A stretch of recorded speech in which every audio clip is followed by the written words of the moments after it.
Honda அவங்களோட elevate எஸ்யூவிக்கு signature dark edition சொல்லிட்டு ஒரு புது மாடலை வந்து ரிலீஸ் பண்ணியிருக்காங்க. இந்த சிக்னேச்சர் டார்க் எடிஷனில் என்ன ஸ்பெஷல்னு பார்த்தீங்கன்னா, அந்த அலாய் வீல்ஸு, அப்புறம் இன்டீரியரில் உள்ள சீட் கவர்ஸு, இன்டீரியரில் உள்ள டேஷ்போர்டு, அப்புறம் க்ரோம் ஃபினிஷ் எல்லாமே டீபிளாக் பண்ணி பிளாக்கில் கொடுத்துருப்பாங்க. அப்புறம் இந்த காரில் பொறுத்த வரைக்கும் நமக்கு 2 வேரியன்ட்ஸ் கொடுக்குறாங்க. பிளாக் எடிஷன் அப்புறம் சிக்னேச்சர் பிளாக் எடிஷன் சொல்லிட்டு 2 வேரியன்ட்ஸ் வந்து இதில் இருக்குது. அண்ட் இந்த பிளாக் எடிஷன் எப்படி இருக்குன்னு பார்த்தீங்கன்னா, அந்த கிரில்லு அப்புறம் இன்டீரியரில் உள்ள அந்த க்ரோம் ஃபினிஷ் எல்லாம் பிளாக் அவுட் பண்ணியிருப்பாங்க.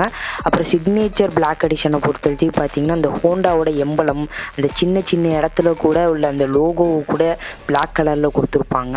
அது மட்டும் இல்லாமல் சிக்னேச்சர் டார்க் எடிஷன் சொல்லிட்டு ஒரு எம்பலம் இந்த காரில் நமக்கு ஃபிக்ஸ் பண்ணி தருவாங்க. அண்ட் இந்த காரோட ஸ்டார்டிங் ப்ரைஸ் பொறுத்தவரைக்கும் பார்த்தீங்கன்னா 15.51 lakhsல ஸ்டார்ட் ஆகுது நமக்கு. அண்ட் இந்த காரோட உங்களோட ஒப்பீனியனை சொல்லுங்கள். இந்த மாதிரி ஆட்டோமோட்டிவ் கண்டென்ட்ஸ்க்கு நம்ம பேஜை ஃபாலோ பண்ணிக்கோங்க.